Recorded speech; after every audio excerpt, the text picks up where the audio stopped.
यात्री मान सहित कथबार्तार गोटे कथा स्पष्ट है कि निर्वाचन पूर्वर नेता माने जहाँ प्रतिश्रुति दियंती भोट पाइबा परे से सब को प्राय भूली जाती। नमस्कार, आज सुनार ओडिशा को आपण मानकु स्वागत। ए सप्ताह आम चाष को आपण मानकु स्वागत। नमस्कार, अशोक दास गपसप संकल्प टीवी पॉडकास्ट कार्यक्रम को मु आपन को स्वागत करुच्ची। एथिरे आमे वीडियो चित्रर बहुलता बदल रे विभिन्न प्रसंग रे आलोचना करि परिबा। आपण माने फेते जानिथिबे 40 वर्ष रो अधिक काल मु खबर कागज, टेलीविजन और एबे सामाजिक गणमाध्यम पे काम करिछि। दैनिक समाज रे 20 वर्ष रो अधिक काल सांबादिकता परे चाकरी छाड़ी आरंभ करथिबा संकल्प टीवी को इतिमध्ये 25 वर्ष पूरीछि। ओडिशा डायरी, स्पंदन, भिन्न मनीष, सुनार ओडिशा, आम चाष भली अनेक कार्यक्रम करी प्राय 5000 अध्याय प्रसारण करिछु। आउ एबे पाद थापिछु सोशल मीडिया रे।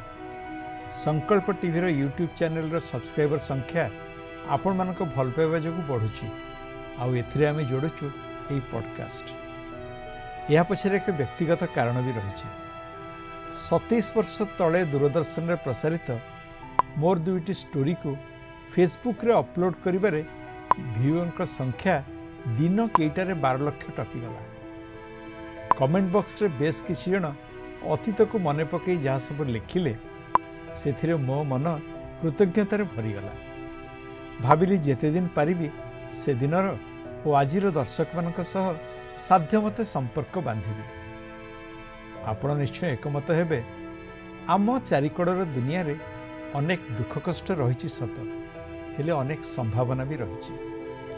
आपण मानक मध्यरु अनेकଙ୍କ पाखरे एमिति किछि अनुभूति और अभिज्ञता निश्चय थिबो जहाँ बांटी पारिले ता हुए तो काहाको ना काहाको अनुप्राणित करि पारे और जीवन रे किछि नुआ रास्ता देखै पारे। मु चाहे आमे समस्ते मिलिमिशि एई पॉडकास्ट को एमिति एक झरकार रूप देबा जहाँ खोलले दुख कष्ट कमेवा पे हमको दिसिबो किछिटा संभावना। हेडलाइंस और ब्रेकिंग न्यूज आड़ को न जाई आमे एमिति गपसप रखिबा जहाँ सामग्रिक भावे एक सुंदर आसंता काली पई आम मनोबल बढ़ाइब। नेगेटिविटी बा नकारात्मक दुनिया रे मन को जहाँ पॉजिटिव बा सकारात्मक कथा आसीबो आमको जणांतु। से विषय रे पॉडकास्ट रे कथा हेबा बा केतेबेले केमती का सहित हल्का फुल्का गपसप भी करबा। मु भाबुछि आपण मो सहित एकमत हेबे जे चाली न जानी बाट को दोष न दे आमे जदि मीडिया को ठिकाना भावे उपयोग करबा तेबे ता विकास एक माध्यम होई परिबो निश्चय।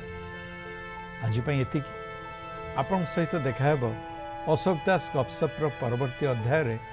धन्यवाद, नमस्कार।